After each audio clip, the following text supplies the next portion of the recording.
The ritual began, as it always did, with silence. Not the peaceful kind, not the silence of an empty chapel or a snowfield at dawn. This was the silence of a castle holding its breath. Stone corridors that had spent decades swallowing, screaming, and learned, over time, to keep what they swallowed. The kind of silence that pressed against your eardrums until you became horribly aware of every sound your own body made. The soft drag of a hem across flagstone, the nearly inaudible exhale through a nose, the faint, rhythmic click of an iron ring against a lantern handle. Princess Seren Ashvael descended the stairs the way she had descended them for 6 years. Slowly, without looking down, her left hand trailed the wall, not for balance, but for the cold. She had learned early that cold was useful. It kept the face composed. It kept the hands still. It reminded the body that feeling things was a choice, a luxury she could schedule for later, alone in her rooms, where no one could catalog her expressions and carry them back to her father's court. She was 21 years old. She had been making this descent since she was 15. In that time, she had learned to make her face into something the court called dignity, and she privately called survival. 3 steps behind her, as protocol demanded, Brother Aldrich carried the torch. He was 63, round-shouldered, carrying the particular exhaustion of a man who had spent a very long time choosing not to think about something. He muttered his scripture under his breath as they descended. He always did. Once, Seren had found it grating. Now she found it almost comforting. The soft drone of a man talking himself into believing in what he was doing. She understood it better than she would ever say aloud. The Undercroft was not what visitors to Ashenveil Castle imagined. When they heard the word dungeon, dungeons were for people. The Undercroft was older than the castle. Carved from the natural cavern system running beneath the mountain's roots, expanded over centuries into something vast and cold, and cathedral-like in its proportions. The ceiling disappeared into darkness above their torchlight.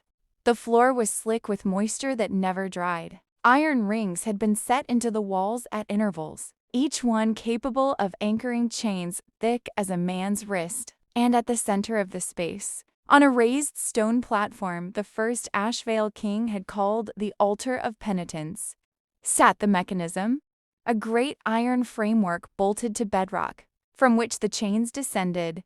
The chains were always taut. Something lived at the end of them. Seren did not look at it directly when she first entered. She never did.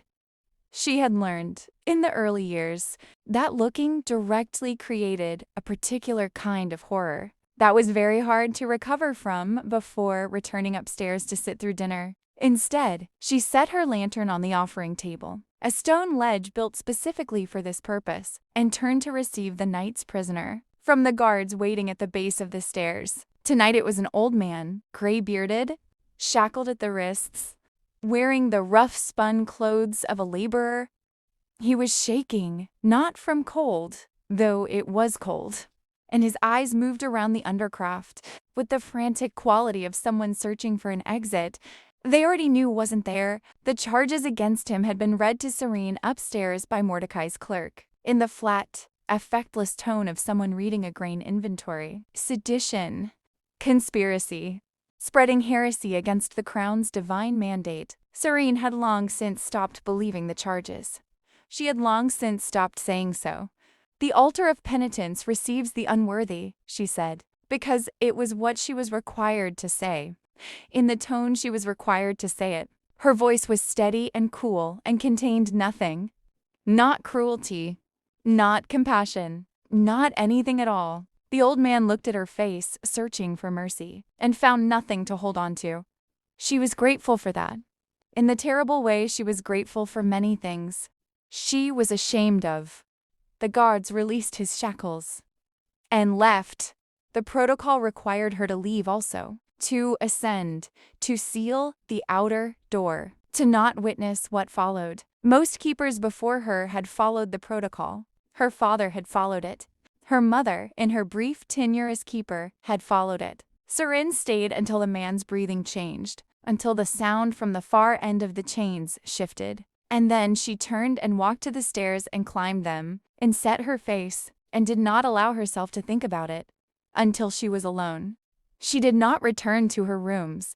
She sat in the stairwell, halfway up, in the dark, where the torch smoke from above and the cold from below met in a kind of neutral territory. She pressed the iron ring on her finger against her lips, and stayed very still, for a long time. The ring had been given to her at 15, at the ceremony that named her keeper of the Undercroft. Iron rather than gold, intentional as she'd been told, to symbolize the weight of the duty. It was plain and functional and ugly, and she had not taken it off in 6 years, because somewhere along the way, it had stopped being a symbol and become a habit. The pressing of it, the turning of it, the counting of it against her knuckles, in moments when she needed to feel something solid. After a while, she went back to her rooms.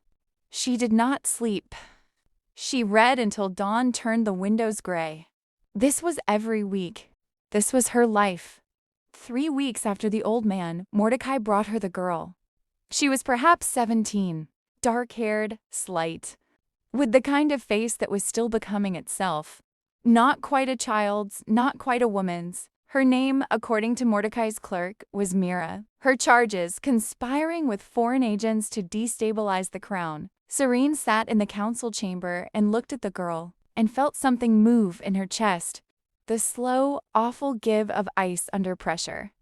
"She's young," Seren said. Her voice was perfectly level. Mordecai was perhaps 60.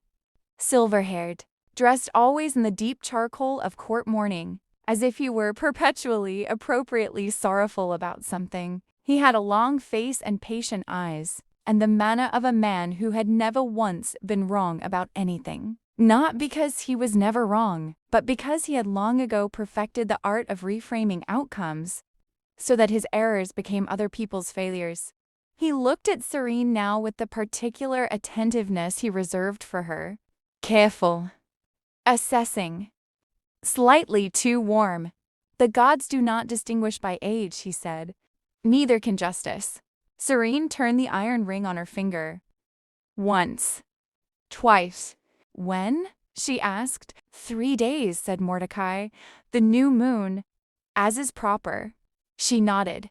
She filed the paperwork. She sat through the rest of the council session and said the appropriate things at appropriate intervals, and did not allow herself to look at her hands. That night, not on a ritual night, not with Brother Aldrich, not with guards or torches or protocol, Seren Ashvael took a lantern from the kitchen passage and descended to the Undercroft alone. She had done this before, a handful of times over the years. She had told herself the first time that she was checking the locks, the second time that she was cataloging the condition of the chains. By the 5th or 6th time, she had stopped lying to herself about why she went, and simply went, and stood at the edge of the torchlight, and spoke into the darkness. She had never received an answer. She had told herself, convincingly, mostly, that she didn't expect one, that the thing at the end of the chains was not the kind of creature that answered, that she went because the dark was the only place in the entire castle where she didn't have to perform, and speaking aloud helped her think, and the beast was as good an audience as a stone wall, and marginally warmer. She set her lantern on the offering table. She stood with her arms at her sides, looking at the floor, the way she always stood down here when no one was watching. "They're going to send me a girl," she said. 17. Maybe younger. Mordecai's charges are fiction. They always are, now, I think. He's running out of actual criminals. She paused. Her thumb found the iron ring without her permission. "I don't know what I'm going to do." The chains shifted. It was not unusual for the chains to shift. The creature moved. It breathed. It existed in its horrible animal way, and the chains registered this existence in the form of small metallic sounds. But the sound this time was different, deliberate, considered, and then, from the darkness came a voice, low, damaged at the edges, like a thing that had gone too long without use, but precise, each word placed with the careful intention. of someone who had been holding them ready for a very long time. Don't send her. Seren did not scream. Later, she would identify this as the first genuinely surprising thing she had done in years. She stood very still. The lantern threw its small circle of light. Beyond it, the darkness was absolute. "You can speak," she said. Her voice came out steadier than she felt, which was either impressive or a sign that something in her had broken so thoroughly. It no longer registered shock as shock. A pause. "Then I can do a number of things you haven't been told about." She thought about that. "How long?" she said. Another pause. "Longer." The chains shifted again. Not restlessly, but the way a person shifts when they are choosing their words. "Since the beginning," said the voice. "I have always been able to speak. It wasn't useful for a long time. There was no one worth speaking to." Seren stood in the lantern light at the edge of the dark and turned the iron ring on her finger. Once. Twice. 3 times. "What are you?"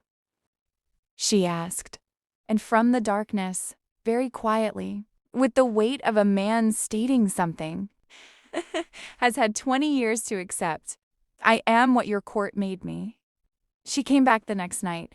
She told herself, climbing down the stairs with her lantern, that this was reconnaissance, that she was the keeper of the Undercroft, and it was within her mandate to assess the condition and... She faltered internally on the word. Intelligence. Of what she kept. She was aware, in the precise, unsentimental way. She was aware of most things about herself, that this was not reconnaissance. This was something more embarrassing and more dangerous. She was curious. The lantern light found the chains first, as always. Great iron links slick with moisture, trailing away from the framework toward the back wall where the cavern narrowed. She set the lantern on the offering table and stood. "You came back," said the voice from the dark, nothing in the tone to indicate surprise. Simply an observation. "I have questions," Seren said. "So do I." A pause. "You first." She had prepared questions, organized, practical questions about the nature of the curse, the origins of the creature, the theological and political architecture of the ritual. She had been performing for 6 years. She opened her mouth to ask the first of them. What came out instead was, "Are you in pain?" Silence. Longer than the others. "That's not a political question," the voice said. "No." Another silence. "Sometimes," he'd said finally. "The chains are designed to prevent transformation. When the moon is full and the pull is strong, the design is imperfect. The chains hold. The process of holding is not comfortable." Seren absorbed this. "I didn't know," she said, "about the full moon. I assumed you didn't." Not accusatory, simply a statement of fact. "Is there anything?" She stopped, started again. "Is there anything that helps?" During those times, something from the darkness that might have been rye. Conversation, occasionally. Though the supply has been limited, she sat down then, something she had never done in the Undercroft. Never allowed herself. She simply sat on the cold stone floor of the offering platform, pulled her knees up, and looked at the place where the darkness was deepest. "My name is Seren," she said. "I know," said the voice. "I've heard it said, when they announce you." "They announce me?" "Before the ritual. The guards. The keeper descends, your name, the date." A pause. "I have counted every date, every descent. I know your schedule better than you might expect." It should have been unnerving. Seren found, sitting in the cold dark, that it was instead almost unbearably sad. "You've been down here a long time," she said. 20 years, said the voice. "Give or take the months before I learned to track time accurately. 20 years. Seren had been 1 year old. She had been a baby in the castle above. While this voice, this person, whatever he was, had been chained in the dark below. "What's your name?" she asked. The silence this time was the longest, yet she could hear the chains settling. Cashin, he said finally, as if the word had weight, as if it had been a very long time since he'd said it. Cashin, she repeated, carefully. It sounds different, he said, when someone else says it. She didn't ask him to elaborate. She didn't need to. They spoke for 2 hours that night. She told him about the girl named Mira. He said nothing for a long time after she described the charges, and then said, with a flatness she was beginning to understand, was how he expressed things he felt most strongly. Mordecai is cleaning house. That's what this is. He's eliminating connections. People who know things, or who might become people who know things. The girl has done nothing. How do you know Mordecai's name? Seren asked. He visits, Cassian said. Occasionally. He comes down without ceremony, without the ritual, without you. He stands at the edge of the light and looks at me. He has never spoken. He simply checks. A beat. He wants to be certain I'm still what he made me. Seren felt the iron ring bite into her palm. She had been pressing it without noticing. And are you? She asked. A long pause. Less so, Cassian said, than he would like. She did not send Mira. It was not a dramatic refusal. She did not sweep into the council chamber and overturn Mordecai's careful documents. She was not built for dramatic refusals. They required a recklessness she had burned out of herself years ago, or believed she had. What she did instead was quieter, and in many ways more dangerous. She used the mechanisms of the court against itself, the way she had watched Mordecai use them her entire life, with patience and precision. She had Mira's record examined by a second clerk. She requested documentation of the original informant's testimony. She submitted 3 procedural challenges to the timing of the sentencing, each one perfectly legitimate. Each one buying days. Mordecai watched her do this with his patient, assessing eyes, and said nothing. She knew this meant he was thinking. Mordecai silent was Mordecai dangerous. She went below every night that week. She and Cashin talk the way 2 people talk, when they have been starving for conversation, and have only just realized it. Not all at once. Not with the forced intimacy of people trying too hard to connect, but in the careful, questioning way of people who are learning the shape of each other. He asked her about the world above. She found herself answering in more detail than she intended, describing the court, the protocols, the small performances of power she witnessed daily. In return, he told her things that she slowly, with growing horror, began to understand were the foundation of everything she had been raised to believe. He was Cassian Drevin, the last surviving member of the Drevin royal bloodline, a pack kingdom to the east that Ashenveil had absorbed 20 years ago. He had been 15 when the Ashvael soldiers came. His parents, his sisters, his court, destroyed in what the Ashvael history books called a necessary annexation, and what Cassian, in his flat, precise voice, called a massacre. He had been brought back alive because Mordecai, the architect of the campaign, had understood the value of a hostage, an insurance policy, proof, if proof were ever needed, that the Dreven line was not extinct, simply contained. The curse had been applied by the court sorcerer, a man named Ashenveil, who had died 8 years ago, and taken the reversal with him, or so Mordecai believed. Or so he believes? Seren asked. Ashenveil was thorough, Cassian said, but he was also afraid of Mordecai. Toward the end, he left things, documented things, in case. Seren was very still. Where? That, said Cassian, is what I need you to find out.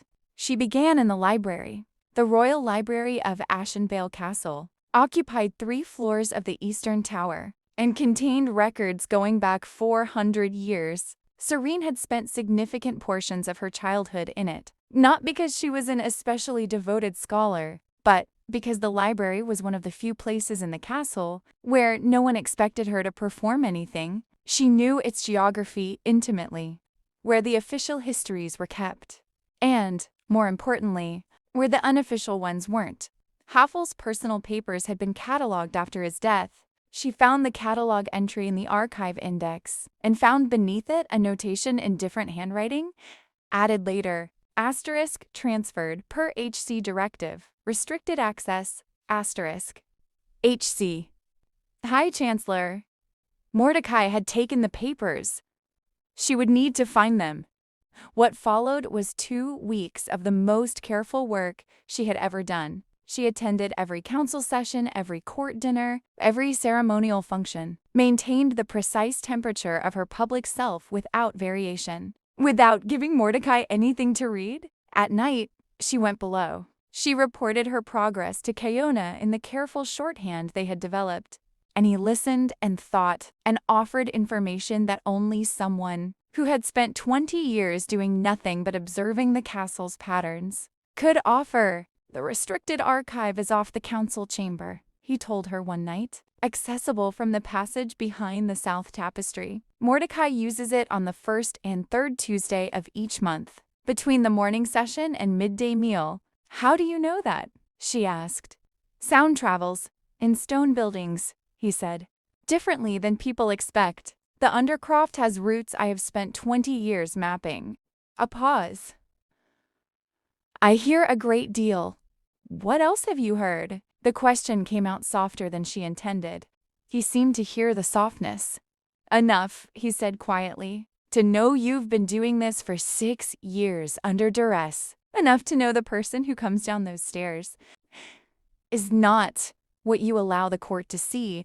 Seren pressed the iron ring against her lips. The habit, the counting, you shouldn't find that reassuring, she said finally. That someone has been watching you, in the dark. No, he agreed. And yet, the silence between them had changed over the weeks. In the beginning it had been neutral, cautious, the silence of 2 strangers navigating unknown territory. Now it had weight and texture, the way silences do, when they are shared by people who have begun to understand each other's rhythms. She was aware of this change, the way she was aware of most things about herself, precisely, and with some discomfort. I'm going to get you out, she said. Not for the first time, but this time it landed differently, even to her own ears. I know, said Cassian. And then, after a moment, thank you for Mira. Seren had managed, through her procedural challenges, to have the girl's sentence commuted, and her record cleared on technical grounds. Mira had been released from holding 3 days ago. She didn't know who had arranged it. She never would. It wasn't enough, Seren said. One girl. There have been. She stopped. I know how many there have been, Cassian said quietly. I have counted them all. She found Haveld's papers on a Tuesday. She had timed it carefully. Entered the restricted passage during the council's afternoon recess, when Mordecai was occupied with a trade delegation from the western provinces, and the guards rotated. 7 minutes, by her estimate. She used 6 of them. The papers were extensive. Havel had been a meticulous man. Perhaps, as Cassian had suggested, a frightened one. The curse's documentation was thorough. Its mechanism, its components, its theoretical reversals, written in the academic shorthand of court's sorcerers, which Seren could read imperfectly, but read nonetheless, having spent 2 years as a girl, studying under Havel's apprentice, before the apprentice had been dismissed.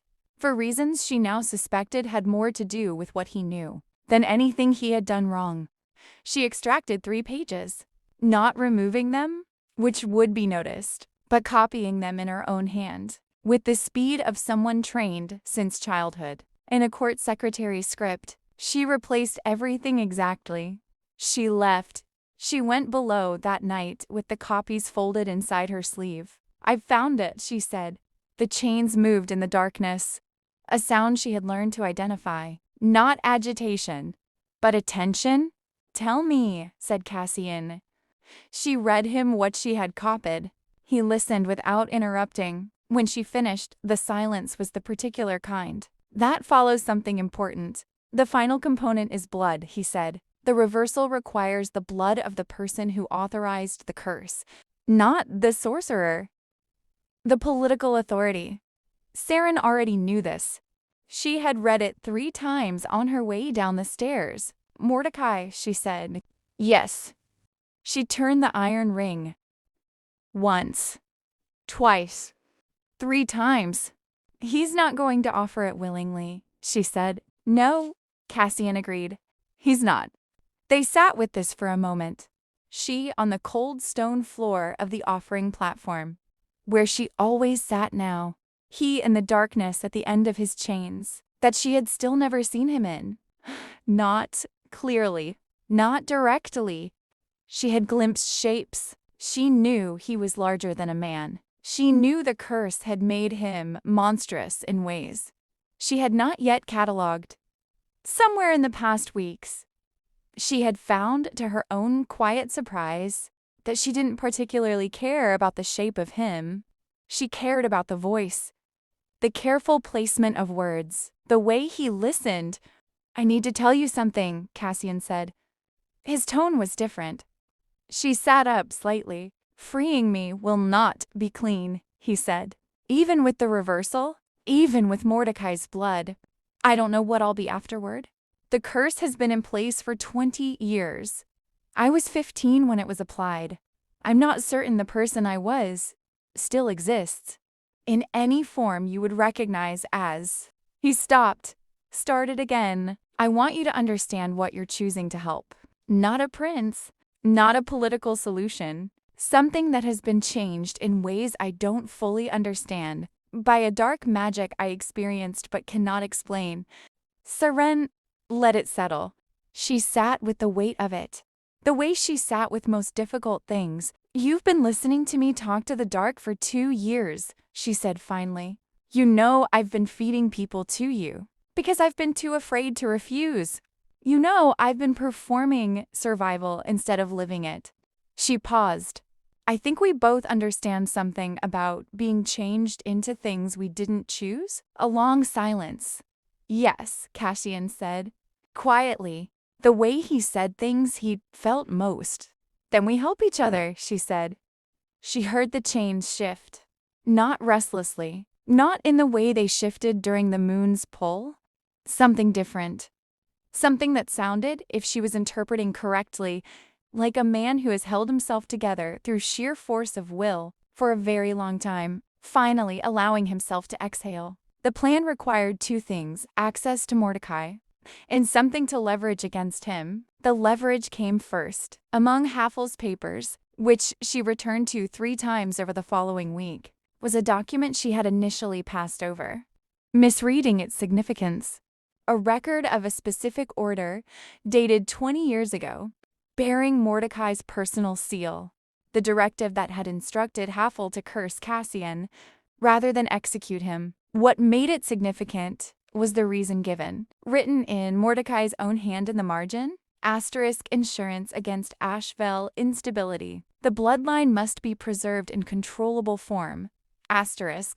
Instability against the Ashvael line. Mordecai had kept Cassian alive, not as a political trophy. He had kept him alive as a failsafe. If the Ashvael crown ever became inconvenient to Mordecai's interests, a surviving Dreven heir, credibly presented, properly managed. Was it a tool for controlled succession? Mordecai had not been serving the crown for 20 years. He had been managing it, hedging it, keeping his options alive in a dungeon below it. Seren sat with this knowledge for 2 days before she descended. "He never intended to let you die," she told Cassian. "You were always going to be down here indefinitely, until he needed you." "I know," said Cassian. He had known this, she realized, for years. He had simply had no one to tell it to. "The question is whether you can use it." "I can use it," Seren said, with a flatness she had learned from him. She requested a private audience with Mordecai. This was not unusual. She was the keeper of the Undercroft, and occasionally the ritual required administrative discussion. He received her in his private study, a room that she now noticed was positioned directly above the section of the castle from which sound traveled most clearly to the Undercroft floor. He had been listening too, all this time, from above, while Cassian listened from below, and she had been moving between them without knowing. She was the thread between 2 opposing forms of surveillance. She sat across from him and put her hands flat on the desk between them, the iron ring plainly visible, and told him what she knew. She did not do it dramatically. She did it in the steady, level tone she used for everything. The tone of a woman who has been performing composure so long that the performance has become indistinguishable from the real thing, and on this particular occasion happened to be both. Mordecai listened. His face moved very little. His eyes moved a great deal. When she finished, he was quiet for a moment. "You've been thorough," he said. She could not tell if it was admiration or threat. "I've had a good teacher," she said. "What do you want?" "This freedom," she said. "The reversal performed, and your resignation from the High Chancellorship, documented and submitted to my father before the week's end." Mordecai looked at her. The patience in his face had shifted into something older and less pleasant. "And if I refuse?" Seren placed a copy of the margin notation on the desk between them. She had made several copies. She told him where the others were. The silence in the room was very long. "The girl has grown up," Mordecai said finally. "The girl," said Seren, "has been an adult for quite some time. You simply preferred not to notice." He did not agree easily or gracefully. Men like Mordecai never did anything easily or gracefully. They negotiated, they pivoted. They tested the edges of a situation, looking for gaps.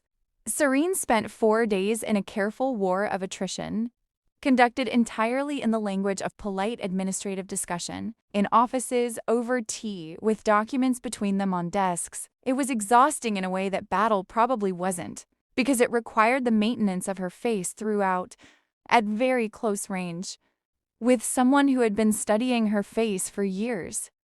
She went below every night, she reported to Cassian. "He's afraid of your father," Cassian said on the 3rd night. "Not of you, of what your father will do. If your father believes you," which Mordecai is calculating as uncertain. "He underestimates your relationship with the king." "He's not wrong to," Seren said. "My father and I have not been close." "Since your mother," Cassian said. "Not a question." She was quiet for a moment. The iron ring turned. "How much did you hear," she asked, "of that?" "Enough," he said gently. "I'm sorry." 2 words. She had been offered condolences about her mother many times over the years. Formal, careful expressions of royal sympathy, delivered with the precise emotional investment of men reading from a script. Cassian said it from the dark, without preamble or ceremony, and it moved through her like cold water, finding every crack. "She showed mercy," Seren said, "to a prisoner. She argued against his sentencing. My father listened to Mordecai instead, and afterward Mordecai made it about her loyalty, her fitness." She stopped. "I was 9. I watched it happen and did not understand what I was watching. And then you were given the ring," Cassian said quietly, "and the Undercroft. And you learned that mercy was the thing that destroyed her." "Yes. And you've been performing cruelty ever since," he said. "To stay safe. To stay useful. To stay alive, in a court that punishes softness." She had never heard it stated so plainly. Not by anyone. Not even by herself. "Yes," she said again. The chains shifted.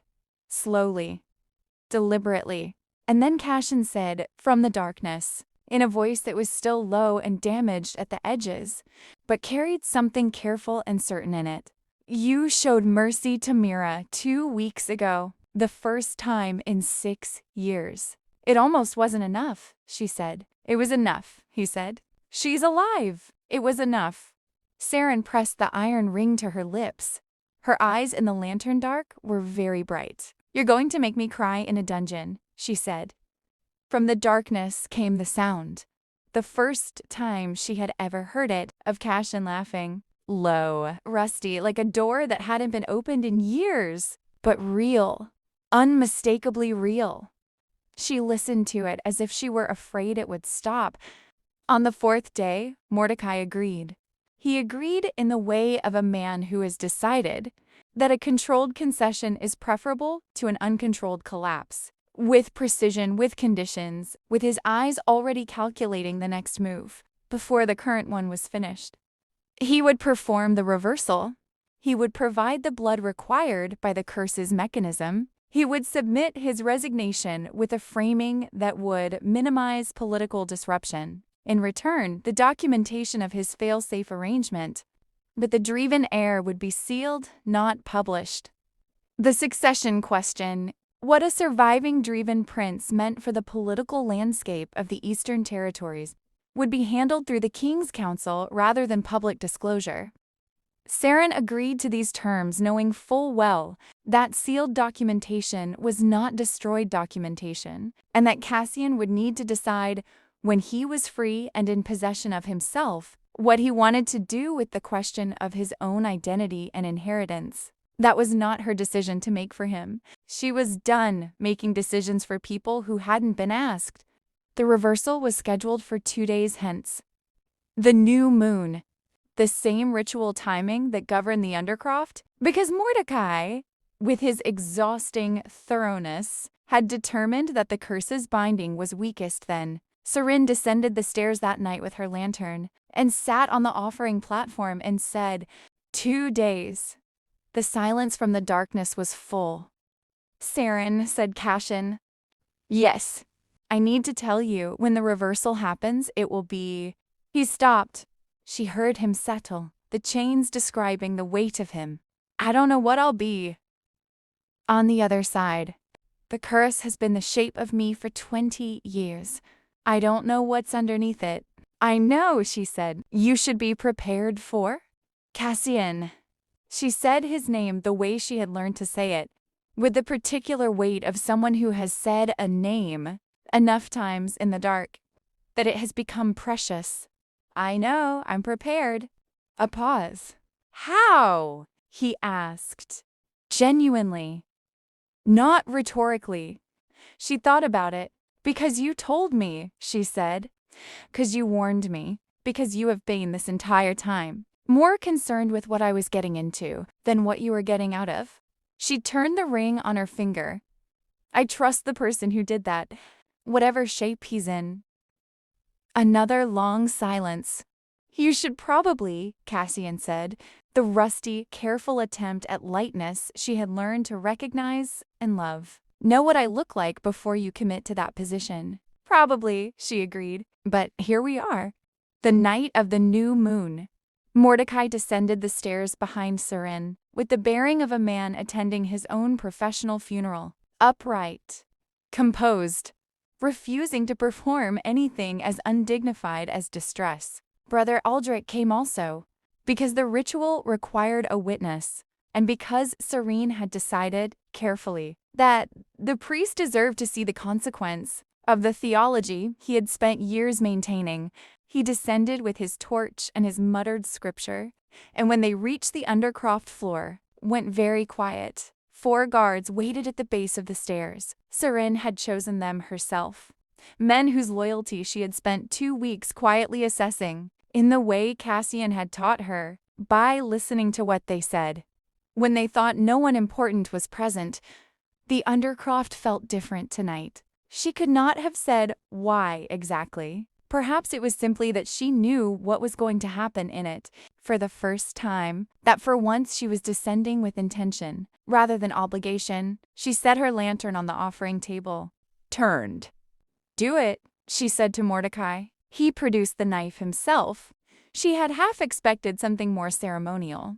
But Mordecai was, at his core, a practical man. He drew the blade across his palm without theatrical pause, and brought his hand to the mechanism on the floor, where the curse had been inscribed in the stone. In Haffel's cramped academic script, 20 years ago. What followed was not what she had expected. She had expected something dramatic. Light, sound, the visible rupture of something supernatural. What happened was quieter and more violent than that. The chains began to tremble, not from movement at their ends, but from within themselves, as if the metal itself were reacting. Mordecai's blood hit the inscribed stone, and the inscription. She could see it now in the lantern light. though she had never been able to see it before, began to change. The characters shifted, rearranged. The sound that came from the end of the chains? It was not an animal sound. It was the sound of a person in a great deal of pain. Seren moved before she had consciously decided to move. She crossed the Undercroft floor in the direction she had never walked, toward the darkness, toward the place where the chains went taut, past the edge of the lantern light, into the absolute dark beyond it. Behind her, she heard Brother Aldrich say something she didn't register. She heard Mordecai say her name, sharp, warning. She kept walking. In the dark, her eyes slowly adjusted to what the lantern's ambient reach provided. Not sight exactly, but the ghost of it. Edges and shapes in shades of black. She found the wall. She found against it the framework and collapsed at the base of it. The chains loose now, no longer taut. Something that had been enormous becoming something else. The sound of pain becoming the sound of breathing. She crouched down. He was large. That was the first coherent impression. Broad-shouldered, dark-haired, taking up space the way people do when they've been something else for a long time. And the body doesn't quite know how to be human-shaped again. He was sitting against the wall with his knees drawn up and his head down, breathing in the careful, deliberate way of someone managing something very difficult. She sat beside him, on the floor of the Undercroft, in the dark. She did not say anything. She did not ask if he was all right, which would have been both obvious and useless. She simply sat in the dark beside him, the way she had sat for weeks on the offering platform while they talked, except now there was no platform, no distance, no careful geometry of light and darkness between them. His breathing steadied, slowly. Over minutes she counted against the pulse in her own throat. Then his hand came up, slow, deliberate, careful, and found her hand where it rested on her knee. His fingers closed around hers. Not tightly, the way you hold something you've been waiting a long time to hold, and want to be certain you're holding gently. She felt the iron ring on her finger, caught between their hands. She felt him feel it. His thumb moved to it, stilled over it. She remembered the first night she had come below on her own, and turned the ring without noticing, and he had noticed. She remembered every night after that. His thumb rested on the ring and did not move. And in the dark below the castle, with Mordecai behind them in the lantern light, and Brother Aldrich praying quietly, and the guards standing at the stairs, Seren Ashvael turned her hand over and held on. He did not look in daylight like what she had imagined. Not better or worse, simply different, in the way that real things are always different from imagined ones. He was tall, dark-haired, as she had glimpsed in the dark, longer than was fashionable at court, which was not a word she immediately associated with him. He had gray eyes, which she discovered in the pale winter morning light of the rooms she had arranged for him in the East Wing, the kind of rooms that had not been occupied in 20 years. There was a stillness about him that she recognized, the stillness of someone who had learned. That movement drew attention, and attention was not safe. Who was learning, slowly, that the attention in his current situation was not the same kind.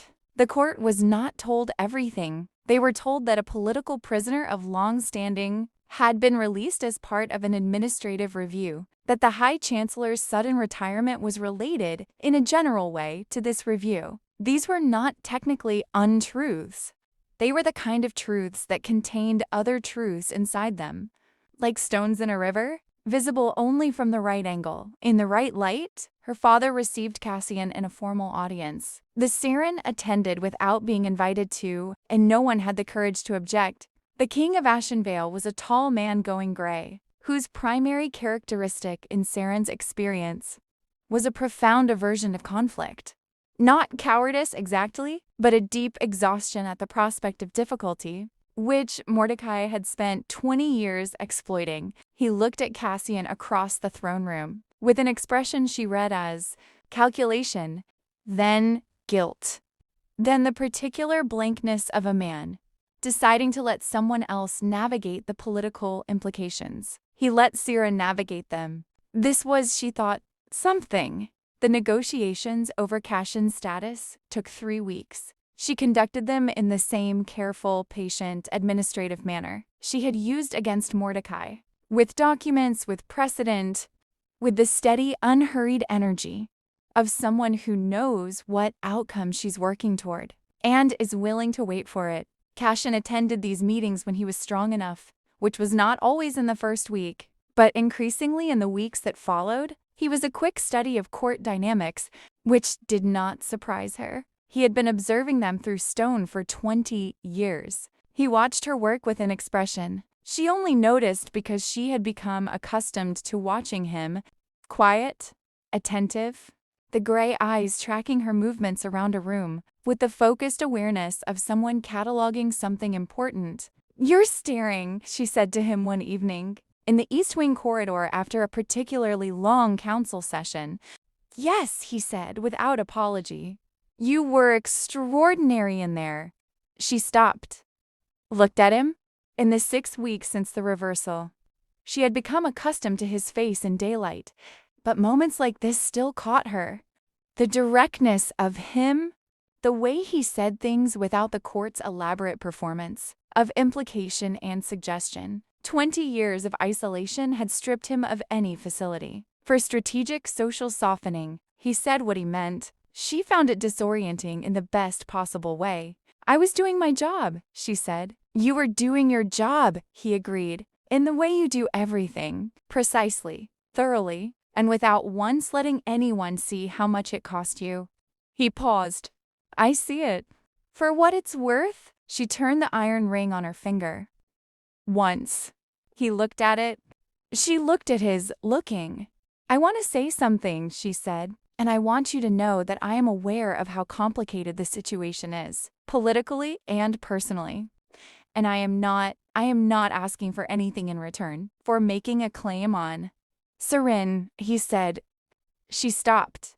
"I've been listening to your voice in the dark for 2 years," he said. "And in the past 6 weeks, I have been watching you dismantle a man who had 20 years of institutional power, with nothing but patience and paper. And in the Undercroft, when the reversal was happening, and you had every reason to stay where it was safe, you walked into the dark toward me." He paused. "I am aware of how complicated the situation is. I am aware of the political implications. I am also very clear about what I feel."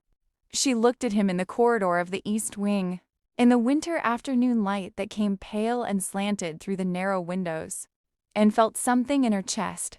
That was not ice cracking. It was something gentler than that. Something that had been held in a fist for a very long time, carefully so nothing escaped, and was now being held differently, with open hands. "The ring," she said, "in the dark. When you—" "I know," he said. "It was the first time you touched me." "I know." She looked down at her hand. The iron ring, plain, ugly, heavy with 6 years of obligations. She worked it off her finger. It was harder than she expected. She had not removed it in years, and her finger had grown around it in the way that bodies accommodate the things they carry long enough. When it came free, she held it on her palm between them. "I was given this," she said, "at 15, to mark me as the keeper." She looked at it. "I don't want to keep things in the dark anymore."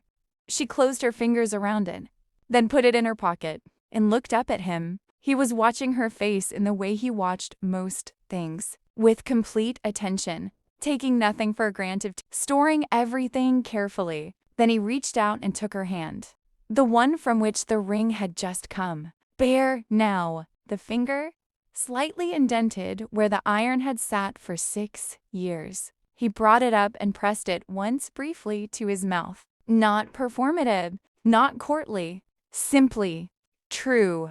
She felt it everywhere. Spring came to Ashenveil Castle, the way it always came to cold places, tentatively. Then all at once, as if ashamed of how long it had taken, the Undercroft was sealed. Not ceremonially, not with ritual, but practically The entrance to the lower stairway bricked over on Serene's order. The offering table dismantled. The chains removed and melted down. She had attended this herself, without ceremony, with the same quiet deliberateness with which she had attended most of the consequential things in her life. Brother Aldrich had asked, while the workers dismantled the mechanism, if she wanted anything said. Any words? Any marking of what the space had been? She thought about it for a moment.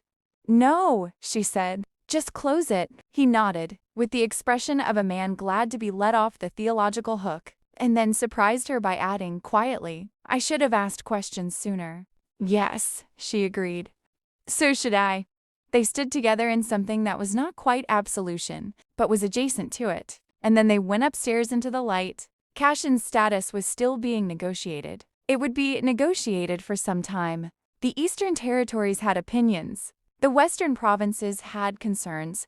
The King's Council had procedural objections to nearly everything, and Cashen himself had the calm, determined patience of a man who had waited 20 years and had no difficulty waiting another few months. He attended his negotiations with the same careful observation. He brought to everything. He was learning the court. The court was learning him. It was not comfortable for anyone, which Seren thought was probably healthy. He found her on the east wing parapet one evening in early April, when the wind still had winter in it, but the sky had gone the particular shade of blue. That meant the season was turning for good. She was standing at the railing, looking out at the mountain and the valley below, not thinking about anything specific, allowing herself, for once, that small luxury. He stood beside her. They were quiet for a while. This was something they had gotten good at, being quiet together. The silence between them was the comfortable kind, the kind that didn't require management. Mira sent a letter, he said finally. Serene looked at him. You know about Mira? You told me about Mira, he said, in the dark several months ago. I remembered. A pause. She's apprenticed to a weaver in the lower city. She wrote to the palace. She didn't know who to write to. She doesn't know what happened or why her charges were dropped. But she wrote that she wanted whomever was responsible to know that she was well. Seren looked back at the valley. Good, she said. Her voice was steady and warm and meant it. The wind moved between them. Below, the castle town was coming alive for the evening. Cook fires, lanterns, the distant sound of someone singing, probably badly, probably happily. Cashen's hand found hers on the railing. His thumb moved to the place on her finger where the ring had been, the slight mark left by 6 years of iron, fading now, but still faintly visible if you knew to look. He said nothing. He simply held her hand and looked at the valley coming into its evening, and she stood beside him in the open air, above the sealed dark below, in the first real spring of her adult life. She had survived. She had known how to do that for years. This standing in the open, in the light, with her hand held by someone who had heard her in the dark and chosen her anyway. This was something different. This was living, and it was, she thought, considerably harder than survival, and considerably more terrifying, and worth every single difficult inch of it.